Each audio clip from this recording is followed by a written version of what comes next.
Facebook ကအဆင်မပြေတော့လို့ Telegram ပြောင်းသုံးတဲ့အခါမှာတည်ထားတင်ပြီးတော့အသုံးဝင်တဲ့အချက်၄ချက်ပထမဆုံးတစ်ခုကတော့ pronunciation ပေါ့ဒီကောင်ကိုဗမာသုံးမလဲဆိုလို့ရှိရင်တော့ကျွန်တော်တို့သိချင်တဲ့စကားလုံးတွေရဲ့အတန်ထွက်တွေကိုမေးတဲ့အခါမှာသုံးလို့ရတယ်တခုရှိတာကတော့ကျွန်တော်တို့ Google တို့တပ်ပါတီ app တွေရှိရဆိုပေမဲ့ဒီတပ်ပါတီ app တွေကိုမသုံးချင်ဘူး Telegram ထဲမှာပဲသုံးမယ်ဆိုတဲ့သူတွေအတွက်အသုံးဝင်တဲ့ chatbot လေးပဲဖြစ်ပါတယ်ဒီ chatbot ကိုအသုံးပြုမယ်ဆိုလို့ရှိရင်တော့ကျွန်တော်တို့ဒီ Telegram က search bar ကိုသွားမယ်ပြီးသွားလို့ရှိရင်ကျွန်တော်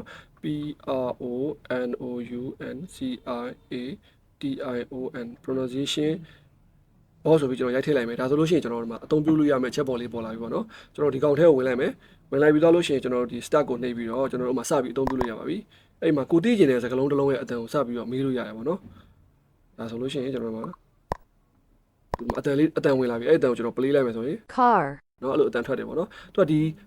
စကားလုံးတစ်လုံးနေမဟုတ်ဘဲနဲ့ဒီ sentence တစ်ခုလုံးရဲ့အတန်ကိုလည်းမေးလို့ရတယ်ပေါ့နော်ရေးပြမယ်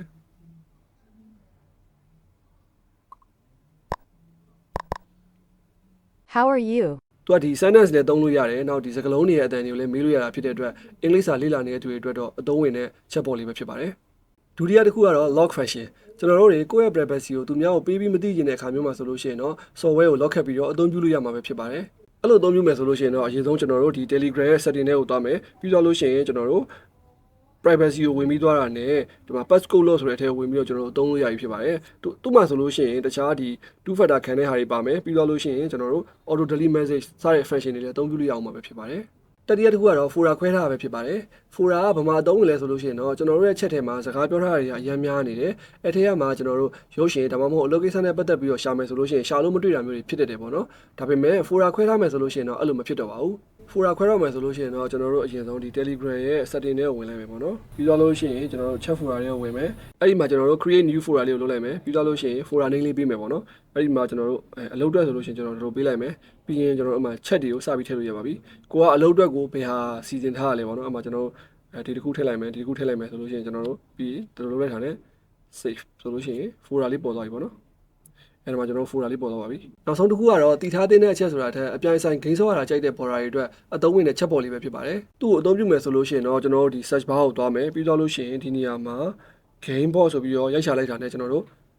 ပေါ်လာပြီပေါ့နော်အဲ့အထဲကိုဝင်လိုက်တာနဲ့ကျွန်တော်တို့မှာစပြီးတော့အသုံးပြုလို့ရပြီဖြစ်ပါတယ်ဒီမှာသူကဒါပေမဲ့တစ်ခုရှိတာကသူကနှစ်ယောက်ဆော့မှရမှာဖြစ်တဲ့အတွက်ကျွန်တော်တို့နောက်ထပ် border တစ်ယောက်တော့လိုလိမ့်မယ်ပေါ့နော်ကျွန်တော်တို့မှာ play with friend ကိုနှိပ်ပြီးတော့ကိုယ်နဲ့ဆော့မဲ့ border ကိုရင်သုံးသွားပြီးတော့စာရင်ပို့ရမှာပဲဖြစ်ပါတယ်သူ့မှာဆိုလို့ရှိရင်တော့ကျွန်တော်တို့ဆော့လို့ရမယ့် gain က3မျိုးပါမှာဖြစ်ပါတယ်။ဘာတွေလဲဆိုလို့ရှိရင်တော့ကျွန်တော်တို့တင်ချာတွက်တာရှိမယ်ပြီးတော့လို့ရှိရင်ဒီမှာတစ်ပင်ခုတ်တာရှိမယ်ပြီးတော့လို့ရှိရင်ပတ်စံများလေးတွေစားတဲ့ gain ဆိုပြီးတော့3မျိုးရှိမှာဖြစ်ပါတယ်။အခုပြပြပေးခဲ့တာကတော့ Telegram စသုံးမဲ့သူတွေအတွက်အသုံးဝင်မဲ့အချက်လေးတွေပဲဖြစ်ပါတယ်။နောက်ထပ်ဘယ်လိုကြောင်းရာလေးတွေကိုမျှဝေပေးအောင်မလဲဆိုတာကိုသိရှိဖို့အတွက်711 page နဲ့ TikTok channel ကို follow လုပ်ထားဖို့မမေ့နဲ့နော်။